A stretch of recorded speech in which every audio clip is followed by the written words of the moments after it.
പിതാവിൻ്റെയും പുത്രൻ്റെയും പരിശുദ്ധാത്മാവിൻ്റെയും നാമത്തിൽ ആമേൻ. ഈശോ മിശിഹായ്ക്ക് സ്തുതിയായിരിക്കട്ടെ. പുതിയ ഒരു എപ്പിസോഡിലേക്ക്, രണ്ടാം ഭാഗത്തിലേക്ക് ഏവരെയും ഹൃദയപൂർവ്വം സ്വാഗതം ചെയ്യുന്നു. ഇന്നേ ദിവസം നാം ഈ വചനം വായിച്ചുകൊണ്ട് ആരംഭിക്കുന്നു. പുറപ്പാടിൻ്റെ പുസ്തകം 34-ാം അധ്യായം 5-6 വചനങ്ങൾ. കർത്താവ് മേഘത്തിൽ ഇറങ്ങി വന്ന് മോശയുടെ അടുക്കൽ നിൽക്കുകയും കർത്താവ് എന്ന തൻ്റെ നാമം പ്രഖ്യാപിക്കുകയും ചെയ്തു. അവിടുന്ന് ഇപ്രകാരം ഉദ്ഘോഷിച്ചുകൊണ്ട് അവൻ്റെ മുൻപിലൂടെ കടന്നുപോയി: കർത്താവ് കാരുണ്യവാനും കൃപാനിധിയുമായ ദൈവം, കോപിക്കുന്നതിൽ വിമുഖൻ, സ്നേഹത്തിലും വിശ്വസ്തതയിലും അത്യുദാരൻ.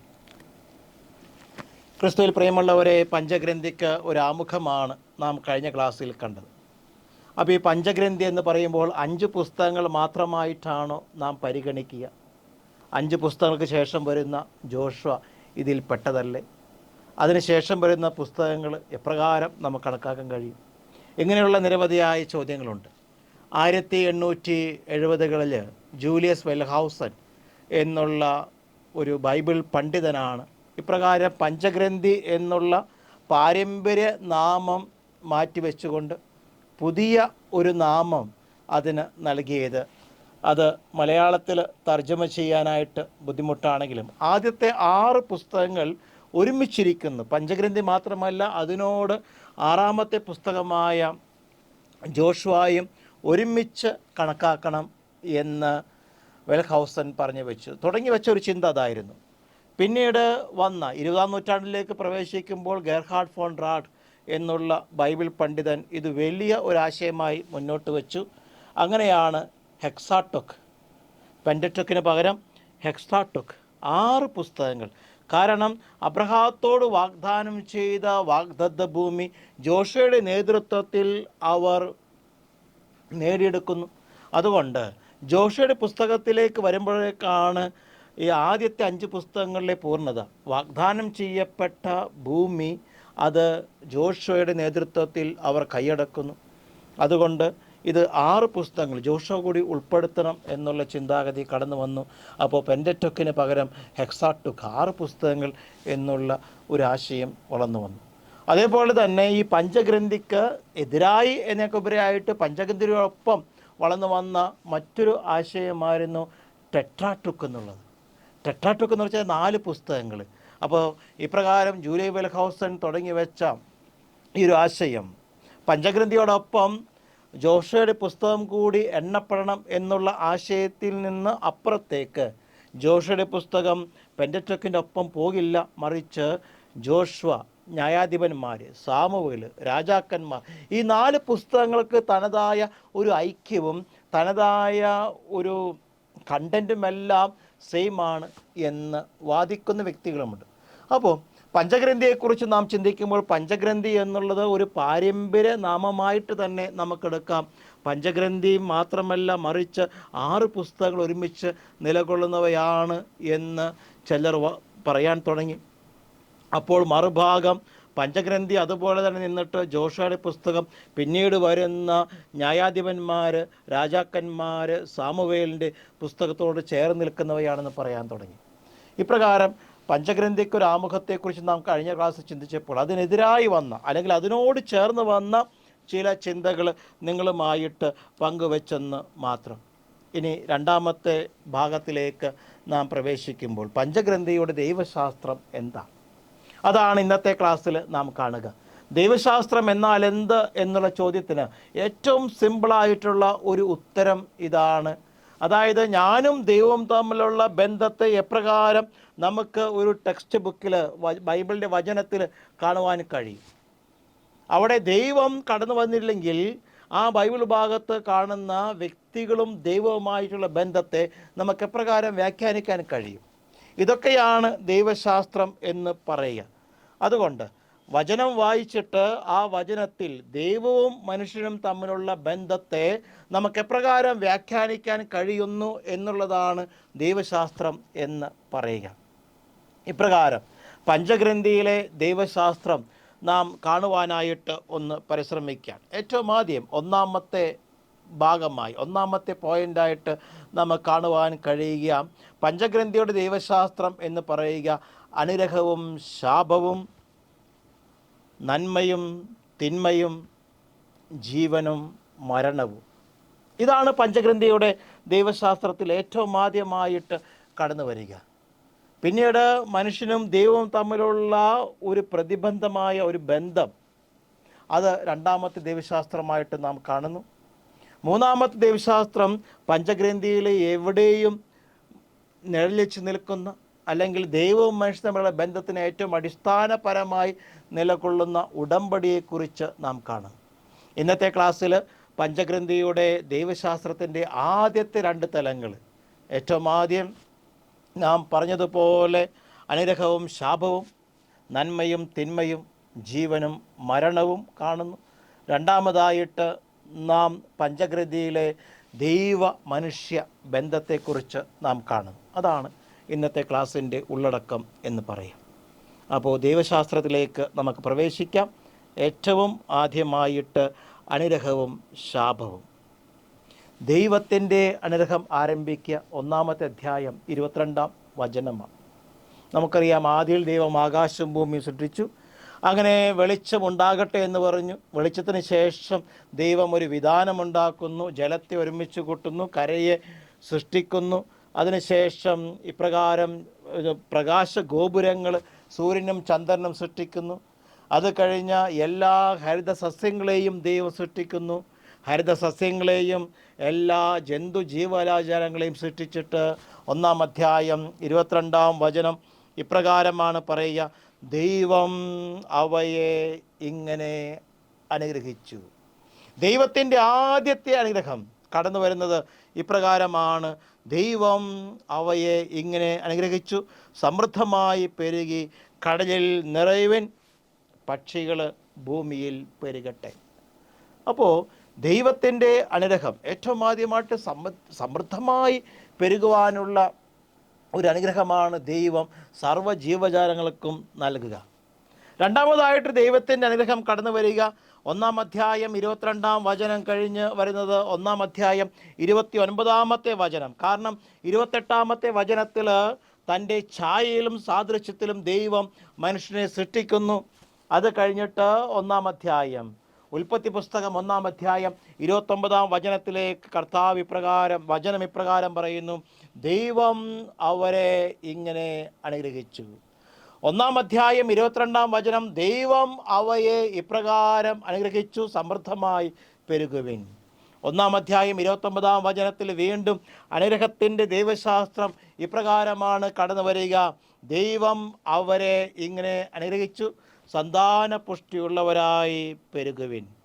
ഇപ്രകാരം ദൈവ അനുഗ്രഹത്തിൻ്റെ ചിന്ത ഉൽപ്പത്തി പുസ്തകം 1-ാം അധ്യായം 22-ാം വചനത്തിൽ തുടങ്ങി നിയമാവർത്തന പുസ്തകം ഏറ്റവും അവസാനം വരെ നിലകൊള്ളുന്ന ഒന്നാണ്. വീണ്ടും ഉൽപ്പത്തി പുസ്തകം 17-ാം അധ്യായം 16-ാം വചനത്തിൽ അബ്രഹാത്തോട് ദൈവം പറയുന്നു: ഞാൻ അവളെ അനുഗ്രഹിക്കും, അവളിൽ നിന്ന് ഞാൻ നിനക്ക് ഒരു പുത്രനെ തരും, അവളെ ഞാൻ അനുഗ്രഹിക്കും, അവൾ ജനതകളുടെ മാതാവാകും, അവളിൽ നിന്ന് ജനതകളുടെ രാജാക്കന്മാർ ഉത്ഭവിക്കും. ഇപ്രകാരം അനുഗ്രഹത്തിൻ്റെ ഒരു വലിയ ചിന്താധാര പുറപ്പെടുവന്നുണ്ട്. 12-ാമത്തെ അധ്യായത്തിൽ അബ്രഹാത്തോട് കർത്താവ് പറയുന്നുണ്ട്, നീ വലിയൊരു അനുഗ്രഹമായിരിക്കും. അതിലേക്ക് നാം പിന്നീട് കടന്നു വരുന്നതായിരിക്കും. ഇപ്രകാരം പഞ്ചഗ്രന്ഥിയിൽ നാം കാണുന്ന ദൈവ അനുഗ്രഹത്തിൻ്റെ ദൈവശാസ്ത്രം അതാ. വീണ്ടും നമുക്ക് കാണുവാൻ സാധിക്കുന്ന ഒന്നുണ്ട്. ജേക്കബിനെ അനുഗ്രഹിക്കുന്നു, നോവായെ ദൈവം അനുഗ്രഹിക്കുന്നു. അതേപോലെ പുരോഹിതന്മാർ ഇപ്രകാരം ദൈവ അനുഗ്രഹത്തിൻ്റെ പ്രാർത്ഥന സംഖ്യാപുസ്തകം 6-ാം അധ്യായം 23-ാം വചനത്തിൽ നാം കാണുന്നു. നമ്മുടെ ലാറ്റിൻ കുർബാനയിൽ ഏറ്റവും അവസാനം കുർബാനയ്ക്ക് ശേഷമുള്ള ആശീർവാദങ്ങളിൽ ഈ പ്രാർത്ഥന തിരുസഭ സ്വീകരിച്ചിട്ടുണ്ട്. സംഖ്യയുടെ പുസ്തകം 6-ാം അധ്യായം 23 മുതൽ 26 വരെയുള്ള വചനങ്ങൾ: നിങ്ങളിങ്ങനെ പറഞ്ഞ് ഇസ്രായേൽ ജനത്തെ അനുഗ്രഹിക്കണം, കർത്താവ് നിന്നെ അനുഗ്രഹിക്കുകയും പരിപാലിക്കുകയും ചെയ്യട്ടെ, അവിടുന്ന് നിന്നിൽ പ്രസാദിക്കുകയും നിന്നോട് കരുണ കാണിക്കുകയും ചെയ്യട്ടെ, കർത്താവ് കരുണയോടെ കടാക്ഷിച്ച് നിനക്ക് സമാധാനം നൽകട്ടെ. ഇപ്രകാരം ദൈവ അനുഗ്രഹത്തിൻ്റെ ദൈവശാസ്ത്രം, ദൈവം തൻ്റെ ജനത്തെ അനുഗ്രഹിക്കുന്നു. ഇനി വ്യക്തികൾ അനുഗ്രഹമായി മാറുന്നു. അതാണ് അബ്രഹാത്തിൻ്റെ അനുഗ്രഹം എന്ന് പറയുക. 12-ാം അധ്യായത്തിൽ നാം ഇപ്രകാരം വായിക്കുന്നു. ഉൽപ്പത്തി പുസ്തകം 12-ാം അധ്യായം 2-ാം വചനം, ദൈവം അബ്രഹാത്തെ അനുഗ്രഹിച്ചുകൊണ്ട് പറഞ്ഞു, ഞാൻ നിന്നെ അനുഗ്രഹിച്ചിരിക്കുന്നു, നീ ഒരു അനുഗ്രഹമായി മാറുക. ഇതാണ് ദൈവ അനുഗ്രഹത്തിൻ്റെ ദൈവശാസ്ത്രം എന്ന് പറയുക. രണ്ടാമതായിട്ട് അതിനോട് ചേർന്ന് പോകുന്ന ദൈവശാസ്ത്രമാണ് ശാപത്തിൻ്റെ ദൈവശാസ്ത്രം എന്ന് പറയുക. ഏറ്റവും ആദ്യം നാം കാണുന്ന ഉൽപ്പത്തി പുസ്തകം 3-ാം അധ്യായം 14-ാം വചനത്തിൽ പാമ്പ് ശപിക്കപ്പെട്ടതായി മാറുന്നു. സാത്താൻ ശപിക്കപ്പെട്ടവനായി മാറുന്നു. കായേൻ്റെയും ആബേലിൻ്റെയും സംഭവത്തിൽ കായേൻ ശപിക്കപ്പെട്ടവനായി മാറുന്നു. ഉൽപ്പത്തി പുസ്തകം 4-ാം അധ്യായത്തിൽ വീണ്ടും നാം കാണുന്നു, നോഹയുടെ കാലഘട്ടത്തിൽ കാനാൻ ശപിക്കപ്പെട്ടവനായി മാറുന്നു.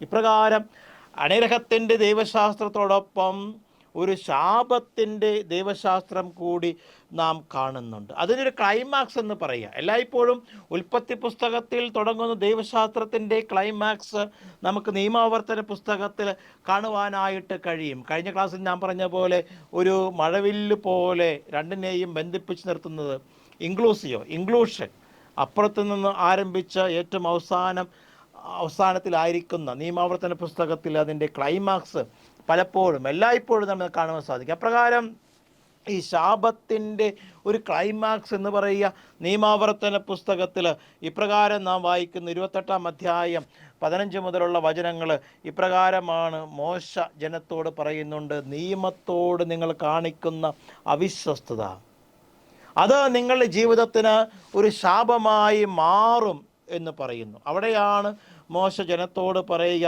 ഇതാ നിങ്ങളുടെ മുൻപിൽ ജീവനും നന്മയും മരണവും തിന്മയുമൊക്കെ ഞാൻ വച്ചിരിക്കുന്നു എന്ന് പറയുക.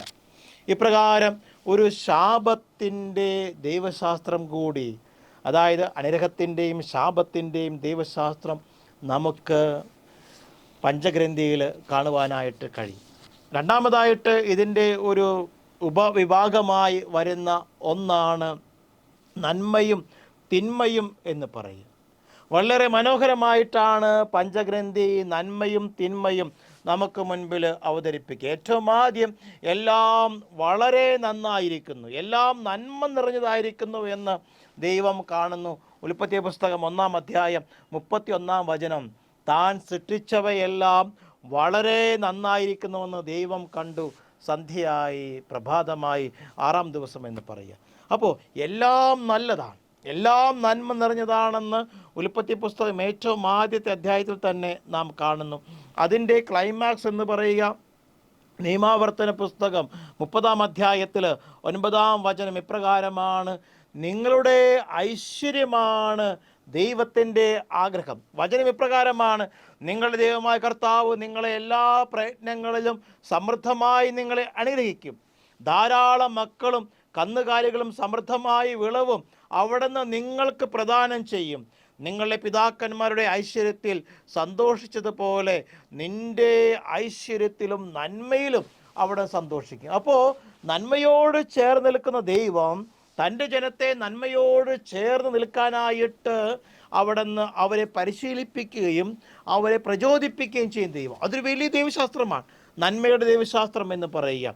അതോടൊപ്പം തന്നെ തിന്മയുടെ ദൈവശാസ്ത്രവും പഞ്ചഗ്രന്ഥി നമുക്ക് മുൻപിലായിട്ട് അവതരിപ്പിക്കുന്നുണ്ട്. ഇപ്രകാരം തൻ്റെ ജനത്തെ നന്മയോട് ചേർത്ത് നിർത്തുമ്പോൾ മറുവശത്ത് നാം കാണുന്നുണ്ട് ഉൽപ്പത്തി പുസ്തകം 6-ാം അധ്യായം 5-ാം വചനത്തിൽ ഭൂമിയിൽ മനുഷ്യൻ്റെ ദുഷ്ടത വർദ്ധിച്ചിരിക്കുന്നുവെന്നും അവൻ്റെ ഹൃദയം തിന്മയിലേക്ക് ചാഞ്ഞിരിക്കുന്നുവെന്നും അവിടുന്ന് കണ്ടു. അപ്പോൾ നന്മയും തിന്മയും തമ്മിലുള്ള ഒരു സംഘർഷം ഉൽപ്പത്തി പുസ്തകം മുതൽ നമുക്ക് കാണാവുന്ന ഒന്നാണ്. അതാണ് പഞ്ചഗ്രന്ഥിയുടെ മറ്റൊരു ദൈവശാസ്ത്രം എന്ന് പറയുക. അതിൻ്റെ ക്ലൈമാക്സ് എന്ന് പറയുക നിയമാവർത്തന പുസ്തകം 31-ാം അധ്യായം 29-ാം വചനം ഇപ്രകാരമാണ്, കർത്താവിൻ്റെ മുൻപിൽ തിന്മ പ്രവർത്തിക്കുകയും നിങ്ങളുടെ കരവേലകളാൽ അവിടത്തെ പ്രകോപിപ്പിക്കുകയും ചെയ്യുന്നത് കൊണ്ട് വരാനിരിക്കുന്ന കാലങ്ങളിൽ നിങ്ങൾക്ക് അനർത്ഥമുണ്ടാകും. തൻ്റെ ജനം ചെയ്തുകൊണ്ടിരിക്കുന്ന തിന്മകളെ പ്രതി അവർ നാശത്തിലേക്ക് കടന്നു പോകും എന്ന് ദൈവം അവരെ ഓർമ്മപ്പെടുത്തും. അപ്പോൾ നന്മയുടെയും തിന്മയുടെയും ഒരു ദൈവശാസ്ത്രം നമുക്ക് മുൻപിൽ ഈ പഞ്ചഗ്രന്ഥി അവതരിപ്പിക്കുന്നുണ്ട്. വീണ്ടും നാം ഏറ്റവും ആദ്യം കാണുന്ന ഈ നന്മയും തിന്മയും കൂടിക്കലർന്ന് നിൽക്കുന്ന ഒരു അവസ്ഥ. അവിടെ ജീവൻ്റെ വൃക്ഷത്തെക്കുറിച്ച് പറയുമ്പോൾ നന്മ തിന്മകളെക്കുറിച്ചുള്ള അറിവിൻ്റെ വൃക്ഷം തോട്ടത്തിൻ്റെ നടുവിൽ അവിടെ നിന്ന് നട്ടുവളർത്തി എന്നാണ് ഉൽപ്പത്തി പുസ്തകം 2-ാം അധ്യായം 9-ാം വചനം നമ്മെ ഓർമ്മപ്പെടുത്തുക. പക്ഷേ ഈ നന്മയ്ക്കും തിന്മയ്ക്കും ഇടയിൽ മനുഷ്യൻ്റെ ഹൃദയം തിന്മയിലേക്ക് ചാഞ്ഞിരിക്കുന്നു എന്നവിടെ നിന്ന് കാണുമ്പോഴും എല്ലാം നന്മയ്ക്കായി മാറ്റുന്ന ഒരു ദൈവികമായ ശക്തി ഈ പഞ്ചഗ്രന്ഥിയിൽ എല്ലായ്പ്പോഴും പ്രവർത്തിക്കുന്നുണ്ട്. അതിൻ്റെ ഏറ്റവും ഉത്തമ ഉദാഹരണമാണ് ഉൽപ്പത്തി പുസ്തകം 50-ാം അധ്യായം 20-ാം വചനത്തിൽ ജോസഫ് പറയുന്നു. ഉൽപ്പത്തി പുസ്തകത്തിൻ്റെ സമാപനത്തിലാണ് ജോസഫ് തൻ്റെ സഹോദരങ്ങളോട് പറയുന്നു, തൻ്റെ സഹോദരങ്ങൾ തന്നോട് ചെയ്ത എല്ലാ പാതകങ്ങളും അതെല്ലാം ദൈവം നന്മയ്ക്കായി മാറ്റുന്നു എന്ന് ജോസഫ് ആണയിട്ട് പറയുക. ജോസഫ് പറയുന്നു, നിങ്ങൾ എനിക്ക് തിന്മ ചെയ്തു, പക്ഷേ ദൈവം അത് നന്മയാക്കി മാറ്റി. ഇന്ന് കാണുന്നത് പോലെ അനേകം പേരുടെ ജീവൻ രക്ഷിക്കാൻ വേണ്ടിയാണ് അവിടെ നിന്ന് അത് ചെയ്തത്. ഇപ്രകാരം നന്മയും തിന്മയും അത് ഉൽപ്പത്തി പുസ്തകം മുതൽ നിയമാവർത്തന പുസ്തകം വരെ നാം എല്ലായ്പ്പോഴും ദർശിച്ചു കൊണ്ടിരിക്കുന്ന ഒരു വലിയ കാര്യമാണ്. അവിടെ ഏറ്റവും വലിയ പ്രത്യാശ എന്ന് പറയുക, നമ്മുടെ ജീവിതത്തിലേക്ക് കടന്നു വരുന്ന തിന്മകളെ ദൈവം നമ്മുടെ നന്മയ്ക്കായി മാറ്റുന്നു എന്ന വലിയ പ്രത്യാശയാണ് ഈ നന്മയുടെയും തിന്മയുടെയും ദൈവശാസ്ത്രം ഈ പഞ്ചഗ്രന്ഥിയിൽ നിന്ന് നമുക്കായി പറഞ്ഞു തരിക. ഇനി അടുത്ത ഒരു പോയിന്റിലേക്ക് നാം പ്രവേശിക്കുമ്പോൾ ജീവനും മരണവുമാണ്. ജീവനും മരണവും എല്ലായ്പ്പോഴും ഈ ബൈബിളിൽ ഡോക്ടറേറ്റ് അല്ലെങ്കിൽ ബൈബിൾ വിജ്ഞാനത്തിൽ പഠനം നടത്തുമ്പോൾ എല്ലായ്പ്പോഴും എല്ലാവരുടെയും ടൈറ്റിലൊക്കെ വളരെ വലിയ തലക്കെട്ടായിരിക്കും ഈ തീസിസിന് അല്ലെങ്കിൽ പ്രബന്ധത്തിന് നൽകപ്പെടുക. ഞാൻ എൻ്റെ ബൈബിൾ പഠനം ആരംഭിച്ച കാലഘട്ടത്തിൽ എൻ്റെ പ്രൊഫസർ എനിക്കായി ഒരു മോഡലായിട്ട് പഠനം ആരംഭിച്ചപ്പോൾ തന്നെ ഒരു ബൈബിൾ പ്രബന്ധം എനിക്ക് വായിക്കാൻ വേണ്ടി നൽകി.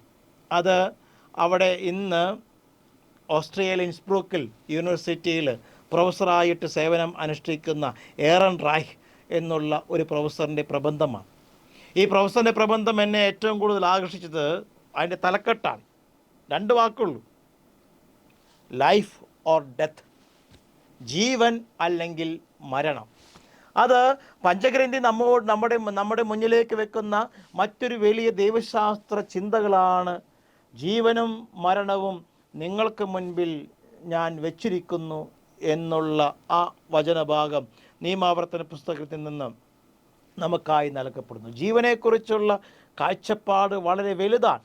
പഞ്ചഗ്രന്ഥി നമുക്ക് നൽകുന്ന ജീവനെക്കുറിച്ചുള്ള കാഴ്ചപ്പാട് ഏറ്റവും ആദ്യം നമ്മൾ സൃഷ്ടിയെക്കുറിച്ച് വായിച്ചു പോകുമ്പോൾ ജീവന് ഇപ്രകാരം ഒത്തിരിയേറെ വില കർത്താവ് തന്നെ കൊടുക്കുന്നു. വീണ്ടും ദൈവമായ കർത്താവ് ജീവന് കൊടുക്കുന്ന വില നാം തുടർന്ന് വായിക്കുമ്പോൾ നാം കണ്ടെത്തുകയാണ്. ഏറ്റവും ആദ്യമായിട്ട് നമുക്ക് വളരെ വ്യക്തിപരമായിട്ട് ജോസഫിൻ്റെ ജീവിതത്തെ നാം അടുത്ത് കാണുമ്പോൾ ജീവനെക്കുറിച്ചുള്ള വില ജോസഫ് നാം തൊട്ട് മുൻപ് വായിച്ചതുപോലെ ഒരുപാട് പേരുടെ ജീവനെ രക്ഷിക്കാൻ വേണ്ടി കർത്താവ് തൻ്റെ ജീവിതത്തെ ഉപയോഗിക്കുന്നു എന്ന് ജോസഫ് തൻ്റെ സഹോദരങ്ങളോട് വിളിച്ചു പറയുന്നുണ്ട്. അപ്പോൾ ജീവൻ അമൂല്യമാണ് എന്നുള്ളത് വളരെ പ്രധാനപ്പെട്ടതാണ്. ഇപ്പോൾ ഈ ജൂലൈ മാസത്തെ പരിശുദ്ധ പിതാവിൻ്റെ നിയോഗം എന്താണ്? പരിശുദ്ധ പിതാവിൻ്റെ നിയോഗമായിട്ട് നമ്മോട് പ്രാർത്ഥിക്കാൻ ആവശ്യപ്പെട്ടിരിക്കുന്നത് ജീവൻ എന്നുള്ള വലിയ ദൈവിക ദാനം പരിശുദ്ധ കത്തോലിക്ക സഭയുടെ പഠനം പോലെ അതിൻ്റെ അവസാന നിമിഷം വരെ ബഹുമതികളോടെ തന്നെ പരിപാലിക്കപ്പെടാൻ വേണ്ടി പ്രാർത്ഥിക്കാനാണ് പരിശുദ്ധ പിതാവ് ഈ മാസം നമ്മോട് ആവശ്യപ്പെട്ടിരിക്കുക. അത് ഈ പഞ്ചഗ്രന്ഥിയിൽ നാം ദർശിക്കുന്ന വലിയ ദൈവശാസ്ത്ര ചിന്തകളാണ്. പുറപ്പാടിൻ്റെ പുസ്തകത്തിലേക്ക് നാം കടന്നു വരുമ്പോൾ ഫറവോ വിളിച്ച് ഏൽപ്പിക്കുന്ന 2 സ്ത്രീകൾക്ക് ഏൽപ്പിക്കുന്ന ദൗത്യമുണ്ട്. ഷിഫ്ര, പൂവ എന്നീ 2 സ്ത്രീകളോട് പറയുകയാണ്, നിങ്ങൾ ജീവനെ നശിപ്പിക്കണം എന്ന് പറയുകയാണ്. പക്ഷേ വചനം തുടർന്ന് എഴുതി വെക്കുന്നു, അവർ ദൈവത്തെ ഭയപ്പെട്ടതുകൊണ്ട് ജീവനെ അവർ വലിയ കാര്യമായി പരിഗണിക്കുകയാണ്. വീണ്ടും മോശയുടെ അമ്മ, മോശയുടെ ജീവൻ സംരക്ഷിക്കാൻ വേണ്ടി മോശയുടെ അമ്മയ്ക്ക് പേരില്ല. പക്ഷേ എങ്കിലും പുറപ്പാടിൻ്റെ പുസ്തകത്തിൽ നാം കാണുന്നു, മോശയുടെ ജീവൻ രക്ഷിക്കാൻ വേണ്ടി ഒരു അമ്മ മാതൃത്വം ഏറ്റെടുക്കുന്ന വേദനകൾ. അപ്പോൾ ജീവൻ സംരക്ഷിക്കപ്പെടേണ്ടതാണ് എന്നുള്ള ഒരു വലിയ ഒരു ദൗത്യം, ഒരു കടമ ഈ പഞ്ചഗ്രന്ഥി നമ്മെ ഏൽപ്പിക്കുന്നുണ്ട് എന്നുള്ളതാണ്. അതിൻ്റെ ഒരു ക്ലൈമാക്സ് വീണ്ടും നിയമാവർത്തന പുസ്തകത്തിൽ നാം കാണുന്നു. 32-ാം അധ്യായം 46-47 വചനങ്ങൾ. ഞാൻ ഇന്ന് നിങ്ങളോട് കൽപ്പിച്ചിരിക്കുന്ന ഈ നിയമത്തിലെ ഓരോ വാക്കും ശ്രദ്ധാപൂർവം പാലിക്കാൻ നിങ്ങളുടെ മക്കളോട് ആജ്ഞാപിക്കുന്നതിനായി അവ ഹൃദയത്തിൽ സംഗ്രഹിക്കുകയും. അപ്പോൾ ജീവൻ്റെ വചനം മക്കൾക്ക് നൽകുവാനായിട്ട് ഹൃദയത്തിൽ സംഗ്രഹിക്കുവിൻ. എന്തിനു വേണ്ടിയാണ്, അല്ലെ എന്തുകൊണ്ടാണ് ഈ ജീവൻ്റെ വചനം ഹൃദയത്തിൽ സംഗ്രഹിക്കണമെന്ന് കർത്താവ് പറയുക? അടുത്ത വചനം ഇപ്രകാരമാണ്. നിയമാവർത്തന പുസ്തകം 32-ാം അധ്യായം 47-ാം വചനം ഇപ്രകാരമാണ്, എന്തെന്നാൽ ഇത് നിസ്സാരമായ കാര്യമല്ല. കർത്താവിൻ്റെ നിയമം, കർത്താവിൻ്റെ വചനം എന്ന് പറയുന്നത് നിസ്സാരമായ കാര്യമല്ല, മറിച്ച് അത് നിങ്ങളുടെ ജീവനാണ്. അപ്പോൾ ഏറ്റവും ആദ്യം സൃഷ്ടികർമ്മം മുതൽ, ഉൽപ്പത്തി പുസ്തകത്തിലെ ആദ്യ അധ്യായത്തിലെ സൃഷ്ടികർമ്മം മുതൽ നിയമാവർത്തന പുസ്തകത്തിലെ ഏറ്റവും അവസാന അധ്യായമായ 34-ാം അധ്യായത്തിലേക്ക് നാം യാത്ര ചെയ്യുമ്പോൾ 32-ാം അധ്യായത്തിൽ വളരെ കൃത്യതയോടെ പറയുന്നു, കർത്താവിൻ്റെ നിയമമാണ് ജീവൻ നൽകുക. കർത്താവിൻ്റെ വചനം ജീവൻ തന്നെയാണ്. അതന്നെയാണല്ലോ യോഹന്നാൻ്റെ പുസ്തകത്തിൽ ഇപ്രകാരം നാം വായിക്കുക, ജീവൻ്റെ വചനം. അപ്പോൾ ജീവനെക്കുറിച്ചുള്ള ശക്തമായ കാഴ്ചപ്പാടുകൾ ഇപ്രകാരം നമുക്ക് പഞ്ചഗ്രന്ഥിയിൽ നൽകപ്പെടുന്നു. ജീവൻ്റെ ഒപ്പം നമുക്ക് നൽകപ്പെടുന്ന മറ്റൊരു ചിന്തയാണ് മരണത്തെക്കുറിച്ചുള്ള ചിന്ത എന്ന് പറയുക. ഈ മരണം എന്ന് പറഞ്ഞാൽ എന്താണ്? ദൈവത്തിൻ്റെ പക്കൽ നിന്ന് മാറിപ്പോകുന്ന അവസ്ഥകളെയാണ് ഈ മരണത്തിൻ്റെ അവസ്ഥ എന്ന് പറയുക. നിനക്ക് ജീവൻ വേണമെങ്കിൽ കർത്താവിൻ്റെ നിയമം നീ പാലിക്കുക. കർത്താവിൻ്റെ നിയമം പാലിക്കുന്നവരെയാണ് നീതിമാൻ എന്ന് വിളിക്കുക. അതുകൊണ്ട് തന്നെയാണ് നീതിമാൻ എന്നേക്കും ജീവിക്കും എന്ന് പറയുക. ബാക്കിയുള്ളവരെല്ലാം നാശത്തിനായി വിട്ടുകൊടുക്കപ്പെടേണ്ടവരാണ് എന്ന് വചനം നമ്മെ എല്ലായ്പ്പോഴും ഓർമ്മപ്പെടുത്തുന്നു. അവിടെയാണ് ജീവനും മരണവും എന്നുള്ള ദൈവശാസ്ത്രം പഞ്ചഗ്രന്ഥിയിൽ വളരെ മനോഹരമായിട്ട് നമുക്കായി കർത്താവ് നൽകുക. രണ്ടാമത്തെ ദൈവശാസ്ത്രത്തിലേക്ക് നാം പ്രവേശിക്കുമ്പോൾ ഇപ്രകാരമാണ് രണ്ടാമത്തെ ദൈവശാസ്ത്രം നാം കാണുക, ദൈവവും മനുഷ്യനും തമ്മിലുള്ള ബന്ധം. അവിടെ ഉണ്ടാകുന്ന സംഘർഷങ്ങളും അനുരഞ്ജനവും. ഞാൻ എല്ലായ്പ്പോഴും പ്രത്യേകിച്ച് പ്രിയപ്പെട്ട മതാധ്യാപകരെ, വിദ്യാർത്ഥികൾക്ക് കുമ്പസാരത്തെക്കുറിച്ച് പഠിപ്പിക്കുമ്പോൾ നിങ്ങൾ മുന്നോട്ട് വെക്കേണ്ട ഒരു പുസ്തകമാണ് പ്രത്യേകിച്ച് ഉൽപ്പത്തി പുസ്തകം അല്ലെങ്കിൽ പഞ്ചഗ്രന്ഥിയിലെ സംഭവങ്ങൾ ഓരോന്നെടുത്തുകൊണ്ട് എപ്രകാരമാണ് നമ്മുടെ ജീവിതത്തിൽ തിന്മയിലേക്ക് പോകുമ്പോൾ നമുക്ക് സംഘർഷമുണ്ടാവുക, ആ സംഘർഷത്തിൽ നിന്നുകൊണ്ട് എപ്രകാരമാണ് ദൈവവുമായിട്ട് മനുഷ്യരുമായിട്ടുള്ള അനുരഞ്ജനത്തിലേക്ക് നാം കടന്നു വരേണ്ടത് എന്ന് ഈ പഞ്ചഗ്രന്ഥി വളരെ പ്രത്യേകിച്ച് ഉൽപ്പത്തിയുടെ പുസ്തകം നമ്മെ പഠിപ്പിക്കുന്നുണ്ട്. അതുതന്നെയാണ് നമ്മുടെ ഈ പഞ്ചഗ്രന്ഥിയുടെ മറ്റൊരു ദൈവശാസ്ത്രം എന്ന് പറയുക. ദൈവവും മനുഷ്യനും തമ്മിലുള്ള ബന്ധവും അതിൽ കടന്നു വരുന്ന സംഘർഷങ്ങളും അതിനോട് ചേർന്ന് പോകുന്ന അനുരഞ്ജനവും. മനുഷ്യനും തമ്മിലുള്ള ബന്ധവും അതിലേക്ക് കടന്നു വരുന്ന സംഘർഷങ്ങളും അവിടെ മനുഷ്യനും തമ്മിൽ അനുരഞ്ജനപ്പെടുന്ന അവസ്ഥ. ഇതൊരു വലിയ ദൈവികമായ കാഴ്ചപ്പാട് പഞ്ചഗ്രന്ഥി നമുക്കായി നൽകുന്നുണ്ട്. ഏറ്റവും ആദ്യം ദൈവവും മനുഷ്യനും തമ്മിലുള്ള ബന്ധം എവിടെയാണ് ആരംഭിക്കുക? ഉൽപ്പത്തി പുസ്തകം നാം കണ്ടതുപോലെ 1-ാം അധ്യായം 26-27 വചനങ്ങൾ, നമുക്ക് നമ്മുടെ ഛായയിലും സാദൃശ്യത്തിലും മനുഷ്യനെ സൃഷ്ടിക്കാം. ദൈവത്തിൻ്റെ ഛായയിൽ തന്നെ ഇല്ലേ? അപ്പനും മകനും തമ്മിലുള്ള, അല്ലെങ്കിൽ അമ്മയും മകളും തമ്മിലുള്ള ബന്ധത്തെ നാം എല്ലായ്പ്പോഴും കാണിക്കാനായിട്ട് നാം പറയുന്നത് എന്താണ്? അപ്പനെ പോലെ തന്നെ ഇരിക്കുന്നു, അമ്മയെ പോലെ തന്നെ ഇരിക്കുന്നു. ഇതാണല്ലോ ഏറ്റവും വലിയ ബന്ധമായിട്ട് നാം എടുത്ത് കാണിക്കുക. ഉൽപ്പത്തി പുസ്തകം ഇപ്രകാരം, ദൈവത്തിൻ്റെ ഛായയിൽ സൃഷ്ടിക്കപ്പെട്ട മനുഷ്യൻ, അവിടെ ഒരു ബന്ധം ആരംഭിക്കുക. ആ ബന്ധത്തെ ദൈവം ഊട്ടി വളർത്തുന്നത് നാം കാണുക. കാരണം പുറപ്പാടിൻ്റെ പുസ്തകം 2-ാം അധ്യായത്തിൽ തൻ്റെ ജനത്തിൻ്റെ നിലവിളി, അല്ലെങ്കിൽ വീണ്ടും നാം കാണുകയാണെങ്കിൽ ആദത്തെയും ഹവ്വായെയും അവർ പാപം ചെയ്തെങ്കിലും ദൈവം അവരെ തോലുകൊണ്ട് ഉടയാടുണ്ടാക്കി ഉടുപ്പിച്ചിട്ട് കൊടുത്തു. കായേനെ ശപിച്ചെങ്കിലും കായേൻ്റെ മേൽ ഒരു സംരക്ഷണത്തിൻ്റെ മുദ്ര പതിപ്പിക്കുന്നു. ജനത്തെ വെള്ളപ്പൊക്കത്തിലൂടെ നശിപ്പിച്ചെങ്കിലും അവിടെ നോഹയെ രക്ഷിച്ചുകൊണ്ട് അവനുമായിട്ട് ഒരു ഉടമ്പടി ഉണ്ടാക്കുന്നു. അപ്പോൾ ദൈവം മനുഷ്യനോട് ചേർന്ന് നിൽക്കാനായിട്ട് ആഗ്രഹിച്ച് മുന്നോട്ട് പോകുന്നു. അവിടെയാണ് ജനത്തിൻ്റെ നിലവിളി ദൈവം ശ്രവിക്കുന്ന അവസ്ഥ. ദൈവം മനുഷ്യൻ തമ്മിലുള്ള ബന്ധത്തിൻ്റെ ആഴം അതാണ്. പുറപ്പാടിൻ്റെ പുസ്തകം 2-ാം അധ്യായത്തിൽ ജനത്തിന് നിലവിളി കേൾക്കുന്ന ദൈവം, വീണ്ടും നാം കാണുന്നു ദൈവം ജനവുമായിട്ട് ഉടമ്പടി ഉണ്ടാക്കുന്നു. പുറപ്പാടിൻ്റെ പുസ്തകം 3-ാം അധ്യായത്തിൽ നിലവിളി കേട്ട് ഇറങ്ങി വരുന്ന ദൈവം മോശയെ ആ ദൗത്യം ഏൽപ്പിക്കുന്നു. അപ്പോൾ ദൈവവും മനുഷ്യൻ തമ്മിലുള്ള ബന്ധത്തിൻ്റെ ഒരു വലിയ മാനം നമുക്ക് ഇപ്രകാരം പഞ്ചഗ്രന്ഥികളിൽ എല്ലാ പുസ്തകത്തിലും കാണുവാനായിട്ട് സാധിക്കും. ലേവ്യരുടെ പുസ്തകത്തിലേക്ക് വരുമ്പോഴത്തേക്കും കർത്താവ് ദൈവവും മനുഷ്യൻ തമ്മിലുള്ള ആ ബന്ധത്തെ ദൈവം നമുക്ക് മുന്നിൽ അവതരിപ്പിക്കുക വളരെ ശക്തമായ ഭാഷയിലാണ്. ലേവ്യരുടെ പുസ്തകം 19-ാം അധ്യായം 2-ാം വചനത്തിൽ കർത്താവ് പറയുന്നു, ഞാൻ പരിശുദ്ധനായിരിക്കുന്ന പോലെ നിങ്ങളും പരിശുദ്ധരായിരിക്കും. കർത്താവ് മലയിലെ പ്രസംഗത്തിൽ ആവർത്തിക്കുന്ന ഒന്നാണ് മത്തായിയുടെ സുവിശേഷത്തിൽ. അപ്പോൾ ഈ മനുഷ്യനെ തന്നോട് തന്നെ ചേർത്ത് വെക്കാൻ ആഗ്രഹിക്കുന്ന ദൈവം അവന് മുന്നിലേക്ക് ഓരോ വഴിയും കൊടുക്കുകയാണ്. മനുഷ്യനെ നിലവിളി കേട്ട് ഇറങ്ങി വരുന്ന ദൈവം അവനെ പുറപ്പാട് അനുഭവത്തിലൂടെ കൊണ്ടുപോകുന്നു. ലേവ്യരുടെ പുസ്തകത്തിലേക്ക് വരുമ്പോൾ അവിടെ പറയുന്നു, ഞാൻ പരിശുദ്ധനായിരിക്കുന്നത് പോലെ നിങ്ങളും പരിശുദ്ധരായിരിക്കണം. കാരണം നമ്മളൊന്നാണ്. അതാണ് ദൈവവും മനുഷ്യരുടെ ബന്ധത്തെക്കുറിച്ച് നമുക്ക് കാണുവാൻ സാധിക്കുക. വീണ്ടും നിയമാവർത്തന പുസ്തകം ക്ലൈമാക്സിലേക്ക് വരുമ്പോൾ ദൈവവും മനുഷ്യൻ തമ്മിലുള്ള ബന്ധം ഒരു സ്നേഹത്തിൻ്റെ തലത്തിലേക്ക് ഉയരുകയാണ്. സ്നേഹത്തിൻ്റെ ഒരു തലം, അതാണ് നിയമാവർത്തന പുസ്തകം നമുക്ക് മുൻപിൽ അവതരിപ്പിക്കുക. ഇവിടെ കടന്നു വരുന്ന മറ്റൊരു ചിന്തയുണ്ട്. ദൈവവും മനുഷ്യൻ തമ്മിലുള്ള ഈ അഭേദ്യമായ ബന്ധത്തെ പുറപ്പാടിൻ്റെ പുസ്തകവും അതേപോലെ നിയമാവർത്തന പുസ്തകവും എല്ലാം അവതരിപ്പിക്കുന്ന ശൈലി ഇപ്രകാരമാണ്. പുറപ്പാടിൻ്റെ പുസ്തകം 34-ാം അധ്യായം 14-ാം വചനം ഇപ്രകാരമാണ് നാം കാണുക, മറ്റൊരു ദൈവത്തെയും നിങ്ങൾ ആരാധിക്കരുത്, എന്തെന്നാൽ ഞാൻ അസഹിഷ്ണു ആയ ദൈവമാണ്. അവിടെ ഒരു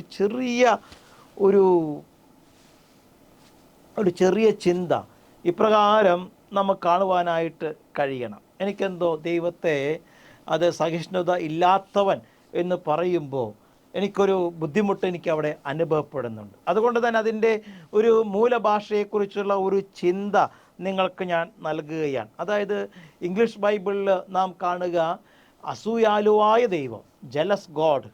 ദൈവത്തിന് അസൂയുണ്ടോ? അപ്രകാരമാണോ ഇത് വ്യാഖ്യാനിക്കേണ്ടത് എന്ന് ചോദിച്ചാൽ ഞാൻ പറയും, അപ്രകാരമല്ല. നമ്മുടെ ദൈവം അസൂയാലുവായ ദൈവമാണോ ഒരു ജലസ് ഗോഡ്? അതിൻ്റെ ഒരു മൂല ഭാഷയിലേക്ക് കടന്നു പോയാൽ ഖിന എന്നുള്ള ഹീബ്രു പദമാണ് അവിടെ ഉപയോഗിക്കുക. നമ്മുടെ ദൈവം അസൂയാലുവായ അസഹിഷ്ണുവായ ദൈവമാണ് എന്ന് പറയാൻ വേണ്ടി ഖിന എന്നുള്ള വാക്കാണ് ഉപയോഗിക്കുക. ഈ ഖിന എന്നുള്ള വാക്ക് നമ്മൾ ഇംഗ്ലീഷിൽ ട്രാൻസ്ലിറ്റേഷൻ കൊടുത്താൽ QNA എന്നുള്ളതാണ്. അപ്പോൾ ഖിന, ഈ ഖിന എന്നുള്ള വാക്കിൻ്റെ അർത്ഥം 3 തലങ്ങളിൽ നമുക്ക് കൊടുക്കാം. ഒന്നാമതായിട്ട് എൻവിയസ് ഗോഡ് ഒരു വാക്ക്, ഒരു അർത്ഥതലം അതാണ്. രണ്ടാമത്തെ വാക്ക് ജലസ് ഗോഡ് എന്നുള്ളതാണ്. മൂന്നാമത്തെ വാക്ക് സെലസ് ഗോഡ് എന്നുള്ളതാണ്. തീഷ്ണതയുള്ള ദൈവം, പാഷനേറ്റ്. ദൈവവും മനുഷ്യൻ തമ്മിലുള്ള അഭേദ്യമായ ബന്ധം സൂചിപ്പിക്കുന്ന ഖിന എന്ന വാക്കിൻ്റെ ഈ മൂന്നാമത്തെ അർത്ഥം എടുക്കാനാണ് ഞാൻ ആഗ്രഹിക്കുക. ഒരു പാഷനേറ്റ് ഗോഡ്, അഭേദ്യമായ തീവ്രതയുള്ള ഒരു സ്നേഹബന്ധം ദൈവവും മനുഷ്യൻ തമ്മിൽ ഇവിടെ സൃഷ്ടിക്കപ്പെടുകയാണ്. അപ്പോൾ നമ്മുടെ ദൈവം ജലസ്, എൻവിയസ്, അസൂയാലുവോ അല്ലെങ്കിൽ അസഹിഷ്ണുതയുള്ള ദൈവമോ അല്ല. അതിനേക്കാൾ അപ്പുറത്തൊരു പാഷനേറ്റ്, താൻ സൃഷ്ടിച്ച, താൻ പരിപാലിക്കുന്ന, താൻ കണ്ണിലെ കൃഷ്ണമണി പോലെ കാണുന്ന മനുഷ്യനോട് അവിടുന്ന് സൂക്ഷിക്കുന്ന ഒരു തീവ്രമായ ഒരു സ്നേഹം, ആ ബന്ധത്തിലേക്കാണ് ദൈവം നമ്മെ വിളിക്കുക. ഈ പഞ്ചഗ്രന്ഥി നമുക്ക് മുൻപിൽ അവതരിപ്പിക്കുന്ന ദൈവവും മനുഷ്യനും തമ്മിലുള്ള സ്നേഹബന്ധത്തിൻ്റെ ഒരു ഉയർന്ന തലമാണ് ഈ ഖിന എന്ന് പറയുക. ഇവിടെ മറുവശത്ത് ദൈവവും മനുഷ്യനും തമ്മിലുള്ള ഈ സ്നേഹബന്ധത്തിലേക്ക് സംഘർഷങ്ങൾ കടന്നു വരുന്നു. നമുക്കറിയാം, ഏറ്റവും വലിയ സംഘർഷം എന്ന് പറയുക കാളക്കുട്ടിയാണ്. പുറപ്പാടിൻ്റെ പുസ്തകം 32 അധ്യായത്തിലേക്ക് കടന്നു വരുന്ന കാളക്കുട്ടി. ഇത് തുടർന്ന് വീണ്ടും നിയമാവർത്തന പുസ്തകം ഏറ്റവും അവസാനത്തിൽ കർത്താവ് അവരെ ചലഞ്ച് ചെയ്യുന്നതും അവരെ ഓർമ്മപ്പെടുത്തുന്നതും ഈ കാളക്കുട്ടിയെക്കുറിച്ചുള്ള ചിന്ത തന്നെയാണ്. ഇപ്രകാരമാണ് നിയമാവർത്തന പുസ്തകം 29 അധ്യായം 26 വചനം നമ്മോട് പറയുക: അവർ അറിയുകയോ കർത്താവ് അവർക്ക് നൽകുകയോ ചെയ്തിട്ടില്ലാത്ത ദേവന്മാരെ അവർ സേവിച്ചു. ഇതാ ദൈവ മനുഷ്യ ബന്ധത്തിലേക്ക് കടന്നു വരുന്ന ഏറ്റവും വലിയ സംഘർഷ അവസ്ഥ. ഇതാ അവിടെ അന്യരഞ്ജനവുമായിട്ട് മോശ കടന്നു വരുന്നുണ്ട്. പുറപ്പാടിൻ്റെ പുസ്തകം 32 അധ്യായത്തിൽ കടന്നു വരുന്ന കാളക്കുട്ടി അവിടെ 34 അധ്യായത്തിലേക്ക് വരുമ്പോൾ മോശയോട് ദൈവം പറയുന്നുണ്ട്: മോശെ, നീ മലമുകളിലേക്ക് നീ കയറി വരിക.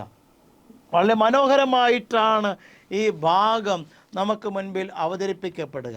കാരണം ദൈവമായ കർത്താവ് മോശയോട് പറയുന്നു: മോശെ, നീ മലമുകളിലേക്ക് കയറി വരിക, വേറെ ആരും വരരുത്, കാരണം നീയാണ് മധ്യസ്ഥൻ. അനുരഞ്ജനത്തിൻ്റെ ഒരു വ്യക്തി നീയാണ്, നീ മാത്രം കടന്നു വരിക. പക്ഷേ കടന്നു വരുമ്പോൾ നീ 2 കൽപ്പലകകൾ ചെത്തിമിനുക്കി നീ കൊണ്ടുവരണം. ഒരുപക്ഷേ മോശയ്ക്ക് കർത്താവ് ആദ്യം കൊടുത്ത കൽപ്പലകൾ മോശ തച്ചുടച്ചതിൻ്റെ ഒരു പരിഹാരമായിട്ടായിരിക്കാം മോശയോട് ദൈവം പറയുന്നു: നീ 2 കൽപ്പനകൾ ചെത്തിമിനുക്കി കൊണ്ടുവരണം, അതിൽ ഞാൻ എൻ്റെ കൽപ്പനകൾ എഴുതും. അവിടെ നാം ഇന്ന് ക്ലാസ് ആരംഭിച്ചപ്പോൾ വായിച്ച ആ വചനഭാഗം, കർത്താവ് ഇറങ്ങി വന്ന് മോശയുടെ വലതുഭാഗത്ത് നിൽക്കുകയാണ്. അവിടുന്ന് തൻ്റെ നാമം ഉദ്ഘോഷിക്കുന്നു: പരിശുദ്ധനായ ദൈവം, കാരുണ്യവാനായ ദൈവം, തലമുറകളോട് വിശ്വസ്തത കാണിക്കുന്ന ദൈവം, തൻ്റെ കരുണയിൽ അത്യുദ്ധാരനായ ദൈവം. നോക്കിയേ, ദൈവവും മനുഷ്യനും തമ്മിലുള്ള അഭേദ്യമായ ബന്ധം, സംഘർഷങ്ങൾ കടന്നു വരുന്നു. അവിടെ ദൈവം തന്നെ അനുരഞ്ജനത്തിന് വഴി തുറക്കുന്നു. ഈ മോശ ആരംഭിച്ച അനുരഞ്ജനം തുടർന്നുകൊണ്ട് നാം പോകുന്നുണ്ട്. പുരോഹിതന്മാർ കടന്നു വരുന്നു. പുറപ്പാടിൻ്റെ പുസ്തകത്തിൽ നാം വായിക്കുന്നു, പുരോഹിതന്മാർ അഹ്റോൻ ദൈവത്തിൻ്റെ ജനത്തിന് വേണ്ടി അവർ ചെയ്ത പാപങ്ങളെ പ്രതി ദൈവസന്നിധിയിൽ ബലിയർപ്പിച്ച് പ്രാർത്ഥിക്കാൻ വേണ്ടി ദൈവം ആവശ്യപ്പെടുന്നുണ്ട്. ഇപ്രകാരം ദൈവ മനുഷ്യ അഭേദ്യമായ ബന്ധത്തിലേക്ക് തിന്മയുടെ സംഘർഷങ്ങൾ, പാപത്തിൻ്റെ സംഘർഷം കടന്നു വരുന്നു. അവിടെ അനുരഞ്ജനം ദൈവം സാധ്യമാക്കി അവിടെ മാറ്റുന്നുണ്ട്. നാം ഇനി കാണുന്നത് മനുഷ്യനും തമ്മിലുള്ള ബന്ധത്തെയും ആ ബന്ധത്തിലേക്ക് കടന്നു വരുന്ന സംഘർഷങ്ങളെയും ആ സംഘർഷങ്ങളെ തുടർന്ന് മനുഷ്യനും തമ്മിൽ അനുരഞ്ജനപ്പെടുന്ന കാര്യങ്ങളാണ് നാം അടുത്തതായി കാണുക. വളരെ മനോഹരമാണ്. ഉൽപ്പത്തി പുസ്തകത്തിൻ്റെ ആരംഭത്തിൽ തന്നെ ഏറ്റവും ആദ്യത്തെ പദ്യം ഏതാ? നമുക്കറിയാം, സാഹിത്യ രൂപങ്ങൾ വചനത്തിൽ നാം കാണുന്നുണ്ട്. ഗദ്യമുണ്ട്, പദ്യമുണ്ട്, കഴിഞ്ഞ ക്ലാസ്സിൽ കണ്ടാണ്, ചരിത്രമുണ്ട്, കഥയുണ്ട്, ഉപമകളുണ്ട്. ഇവിടെ ഒരു പദ്യരൂപം, ഏറ്റവും ആദ്യമായിട്ട് ബൈബിളിൽ നാം കാണുന്ന പദ്യരൂപം ഉൽപ്പത്തി പുസ്തകം 2 അധ്യായം 23, 24 വചനങ്ങളാണ്. ആദം പറഞ്ഞു: ഒടുവിലിതാ അസ്ഥിയുടെ അസ്ഥിയും എൻ്റെ മാംസത്തിൻ്റെ മാംസവും. നമ്മൾ പരിഷ്കരിച്ച POCയുടെ ബൈബിൾ പതിപ്പ് നോക്കിപ്പോയാൽ ആ ഒരു പദ്യമായിട്ട് തന്നെയാണ് അവിടെ രേഖപ്പെടുത്തിയിരിക്കുക. സങ്കീർത്തനം എഴുതി വച്ചിരിക്കുന്നത് പോലെ ഒരു പദ്യമായിട്ടാണ് അതവിടെ നമുക്ക് കാണുവാനായിട്ട് കഴിയുക. അപ്പോൾ മനുഷ്യനും തമ്മിലുള്ള ബന്ധത്തിൻ്റെ ഏറ്റവും ഉന്നതമായ ഒരവസ്ഥയിൽ നിന്നാണ് അത് ആരംഭിക്കുക. അസ്ഥിയുടെ അസ്ഥി, മാംസത്തിൻ്റെ മാംസം എന്ന് പറയുക. പക്ഷേ ഈ അവസ്ഥയിലേക്ക് നമുക്കറിയാം സംഘർഷങ്ങൾ തീർച്ചയായിട്ടും കടന്നു വരുന്നുണ്ട്. ഏറ്റവും ആദ്യം പരസ്പരമുള്ള തള്ളിപ്പറയൽ ഉണ്ടാകുന്നു. അസ്ഥിയാണ് മാംസമാണ് എന്നൊക്കെ ആദം പറഞ്ഞെങ്കിലും പിന്നീട് കുറച്ച് സമയം കഴിയുമ്പോൾ അത് സംഘർഷഭരിതമാകുന്ന മനുഷ്യബന്ധങ്ങൾ, തള്ളിപ്പറയുന്ന അവസ്ഥ. കായേനും ആബേലും, യാക്കോബും ഏസാവും. ഒന്നാലോചിച്ച് നോക്കിയേ, ഏസാവും യാക്കോബും എന്തൊരു സംഘർഷാവസ്ഥയാണ് ആ കുടുംബത്തിലുണ്ടാകുക. അവിടെ ഒരു ഒളിച്ചോട്ടം എന്നതുപോലെ യാക്കോബ് തൻ്റെ ഭവനം നാട് വിട്ട് അമ്മയുടെ ഭവനത്തിലേക്ക് പോകുന്നു, ലാബാൻ്റെ പക്കലായിരിക്കുന്നു. പക്ഷെ അവർ തിരിച്ചു വരുന്ന അനുരഞ്ജനത്തിൻ്റെ ആരംഭം എത്രയോ മനോഹരമാണ്. 7 പ്രാവശ്യം താണു വീണ് വണങ്ങി യാക്കോബ് ഏസാവിനെ കെട്ടിപ്പിടിച്ചുകൊണ്ട് പറയുന്നു, ദൈവത്തിൻ്റെ മുഖം കണ്ടെന്നതുപോലെയാണ് ഞാൻ അങ്ങയുടെ മുഖം കാണുക. ആ അനുരഞ്ജനത്തിൻ്റെ തലം എത്രയോ മനോഹരമാണ്. ഇപ്രകാരം പരസ്പര സംഘർഷഭരിതമാകുന്ന സഹോദര ജീവിതങ്ങൾ അല്ലെങ്കിൽ മനുഷ്യ ജീവിതങ്ങൾ, അവിടെ അനുരഞ്ജനം കടന്നു വരുന്നു. വീണ്ടും ജോസഫും സഹോദരങ്ങൾ എത്രയോ സംഘർഷഭരിതമാണ്. പക്ഷെ എല്ലാം ദൈവം നന്മയ്ക്കായി മാറ്റി എന്ന് പറഞ്ഞുകൊണ്ട് ജോസഫ് തൻ്റെ സഹോദരങ്ങളെ കണ്ണുനീരോടെ ആശ്ലേഷിക്കുന്നു. അനുരഞ്ജനത്തിൻ്റെ മറ്റൊരു മനോഹരമായ തലം. വീണ്ടും നാം മുന്നോട്ട് പോകുമ്പോൾ മോശയ്ക്കെതിരെ അഹ്റോനും മിരിയാമും. ആലോചിച്ച് നോക്കി, മോശ പകരമായി കൊണ്ടു നടന്ന ഒരു വ്യക്തിയാണ് അഹ്റോൻ. അഹ്റോൻ പോലും മോശയ്ക്കെതിരെ കടന്നു വരുന്നു. പക്ഷേ പിന്നീട് അവർ അനുരഞ്ജനത്തിൻ്റെ തലത്തിലേക്ക് അവർ ഉയർന്നു വരുന്നു. ഇപ്രകാരം നമ്മൾ പരസ്പരം വളരെയേറെ അഭേദ്യമായ ബന്ധങ്ങൾ ആരംഭിക്കുന്നു. അവിടെ മനുഷ്യൻ്റെ തിന്മ കൊണ്ട് സംഘർഷങ്ങൾ കടന്നു വരുന്നു. അവിടെ അനുരഞ്ജനത്തിൻ്റെ ഒരു തലം നമുക്ക് കാണുവാനായിട്ട് കഴിയും. അതാണ് നമ്മുടെ കുംഭസാരത്തിലും എല്ലായ്പ്പോഴും സംഭവിച്ച് കൊണ്ടിരിക്കുക. ഒരു റിക്കൺസിലിയേഷൻ അവിടെ സംഭവിക്കുന്നുണ്ട്. അപ്പോൾ പഞ്ചഗ്രന്ഥി നമുക്ക് മുൻപിൽ അവതരിപ്പിക്കുന്ന ഒരു ദൈവശാസ്ത്രം ഇതാണ്. രാജ്യങ്ങൾ തമ്മിൽ സംഘർഷമുണ്ട്, മിദ്യാൻകാർ തമ്മിൽ സംഘർഷമുണ്ട്, അമലേക്കർ തമ്മിൽ സംഘർഷമുണ്ട്, ഈജിപ്തായിട്ട്. പക്ഷേ വീണ്ടും അവരെല്ലാം യോജിക്കുന്ന അവസ്ഥ. മോശയുടെ ഭാര്യ മിദ്യാൻകാരത്തിയായിരുന്നു. അപ്പം ഇപ്രകാരം മനുഷ്യർ തമ്മിൽ ബന്ധമുണ്ടാകുന്നു. അവിടെ സംഘർഷങ്ങൾ കടന്നു വരുന്നു. അവിടെ അനുരഞ്ജനത്തിന് ഒരു തലം സൃഷ്ടിക്കപ്പെടുന്നു. അവർ സ്നേഹത്തിൽ അനുരഞ്ജിതരായി തീരുന്നു എന്നുള്ളത്. അപ്പോൾ പഞ്ചഗ്രന്ഥി നമുക്ക് മുൻപിൽ അവതരിപ്പിക്കുന്ന ദൈവികമായ ദൈവശാസ്ത്രത്തിൻ്റെ ഒരു തലം ഇതാണ്. ഏറ്റവും ആദ്യം നാം കണ്ടു അനുഗ്രഹവും ശാപവും ദൈവശാസ്ത്രത്തിൻ്റെ ഒരു തലമാണ്. നന്മയും തിന്മയും ദൈവശാസ്ത്രത്തിൻ്റെ മറ്റൊരു തലമാണ്. ജീവനും മരണവും മറ്റൊരു തലമാണ്. ഈ മൂന്നും ഒരുമിച്ച് പോകുന്നു. രണ്ടാമത്തെ ഭാഗമായിട്ട് പഞ്ചഗ്രന്ഥിയുടെ ദൈവശാസ്ത്രം നാം കണ്ടത് മനുഷ്യനും ദൈവവും തമ്മിലുള്ള അഭേദ്യമായ ബന്ധം. മനുഷ്യനും തമ്മിലുള്ള അഭേദ്യമായ ബന്ധം. അവിടെ സംഘർഷങ്ങൾ കടന്നു വരുന്നു. സംഘർഷങ്ങൾ കടന്നു വരുമ്പോൾ അനുരഞ്ജനത്തിന് ഒരു വശം അവിടെ രൂപം കൊള്ളുന്നു. ഇതാണ് പഞ്ചഗ്രന്ഥിയുടെ രണ്ടാമത്തെ ദൈവിക ശാസ്ത്ര തലം എന്ന് നമുക്ക് പറയാൻ സാധിക്കുക. മൂന്നാമതായിട്ട് കടന്നു വരുന്നത് മറ്റൊരു വലിയ തലമാണ് ഉടമ്പടി, കവനൻറ്റ്. മനുഷ്യനും ദൈവവും തമ്മിൽ സൃഷ്ടിക്കപ്പെടുന്ന ഉടമ്പടികൾ. അത് പഞ്ചഗ്രന്ഥിയുടെ മറ്റൊരു ദൈവികമായ തലത്തിലേക്ക് നമ്മെ ഉയർത്തുന്നുണ്ട്. അടുത്ത ക്ലാസ്സിൽ നമുക്കതിനെക്കുറിച്ച് കൂടുതൽ വിശദമായിട്ട് നമുക്ക് പരിശോധിക്കാം. ഉടമ്പടി അത് പഞ്ചഗ്രന്ഥിയുടെ മറ്റൊരു ദൈവിക ശാസ്ത്ര തലമാണ്. അതിനെക്കുറിച്ച് നമുക്ക് പിന്നീട് അടുത്ത ക്ലാസ്സിൽ പഠിക്കാം, ധ്യാനിക്കാം. എല്ലാവർക്കും ഒത്തിരിയേറെ സ്നേഹത്തോടെ നന്ദി പറയുന്നു. പ്രിയമുള്ളവരെ, നമ്മുടെ ബൈബിൾ ക്ലാസ്സിൻ്റെ ഒന്നാമത്തെ എപ്പിസോഡിനെ കുറിച്ച് നിങ്ങൾ നൽകിയ എല്ലാ നിർദ്ദേശങ്ങൾക്കും അതേപോലെ വാട്സപ്പിലൂടെയും നൽകപ്പെട്ട ഫോൺ നമ്പറിലൂടെയും നിങ്ങൾ നൽകിയ എല്ലാ ചോദ്യങ്ങൾക്കും എല്ലാത്തിനും ഒത്തിരിയേറെ സ്നേഹത്തോടെ നന്ദി പറയുന്നു. നമ്മുടെ ഈ എപ്പിസോഡിനെ കുറിച്ചുള്ള സംശയങ്ങൾക്കും അതേപോലെ വിശദീകരണങ്ങൾക്കും ദയവായിട്ട് ഡിസ്ക്രിപ്ഷൻ ബോക്സിൽ നൽകിയിരിക്കുന്ന ഫോൺ നമ്പറിൽ നിങ്ങൾക്ക് ബന്ധപ്പെടാവുന്നതാണ്. അതേപോലെ തന്നെ വരാപ്പുഴ അതിരൂപതയുടെ മാധ്യമ വിഭാഗം നടത്തുന്ന കേരളവാണി യൂട്യൂബ് ചാനൽ ഇതുപോലുള്ള നമ്മുടെ ബൈബിൾ പഠനങ്ങൾക്കും മറ്റ് ദൈവികമായ ചിന്തകൾക്കും കാര്യങ്ങൾക്കുമായി സബ്സ്ക്രൈബ് ചെയ്യാനായിട്ട് പ്രത്യേകം ഒന്ന് ശ്രദ്ധിക്കുകയും ചെയ്യുക. നന്ദി.